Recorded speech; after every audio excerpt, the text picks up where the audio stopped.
మన వీడియోస్ని ఇప్పుడే ఇస్తున్నట్లయితే ఖచ్చితంగా సబ్స్క్రైబ్ చేసుకోరి. నేనైతే కరీంనగర్కి వెళ్తున్నా. నేను మొన్న చార్మినార్లో బ్యాగ్ తీసుకున్నా అని చెప్పినా కదా, ఆ బ్యాగ్ అయితే ఇదే. మొన్న డ్రెస్ తీసుకున్నది కూడా ఇదే.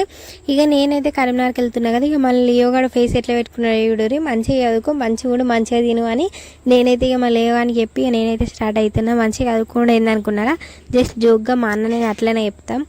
నేనైతే హైటెక్ సిటీ వరకు ఆటో బుక్ చేసుకున్నా, మెట్రో స్టేషన్ దాకా. అక్కడికి వెళ్ళిన తర్వాత మెట్రోకి వెళ్దామని. హైటెక్ సిటీకి వెళ్ళిన తర్వాత ఫుల్ ట్రాఫిక్ ఉంటుంది, అందరికీ తెలుసు. ఇక్కడనైతే ఆ బొమ్మలాగానే ఒక అంకుల్ కూర్చున్నాడు, చూడండి మీరు కూడా. నేను ఇక్కడ వీడియో తీసినప్పుడు వెనక నుంచి ఎవరైనా ఇస్తురా లేదా అని చూసుకుంటా వీడియో తీస్తున్నా. నేను ఎప్పుడు ఒక్కదాన్ని ట్రావెల్ చేసినా కూడా కార్టూన్ వీడియోస్ అయినా లేదంటే సాంగ్స్ అయినా పెట్టుకొని ఫోన్ చూసుకుంటూ వెళ్దాను. ఇక అట్లనే 3 hours గడిపేద్దాను. కానీ ఇప్పుడు అట్లా కాదు. ఒక అక్క పరిచయం ఎంత మంచిగా మాట్లాడిందంటే, ఆ అక్క వాళ్ళ బాబాయ్ ఇతను. నేను హాస్టల్కి వెళ్ళడంతోనే మా ఫ్రెండ్స్ నా వీడియోస్ చూస్తారు, వాళ్ళ రియాక్షన్ చూడురే నా వీడియో చూసుకుంటా. ఎట్లున్నాయి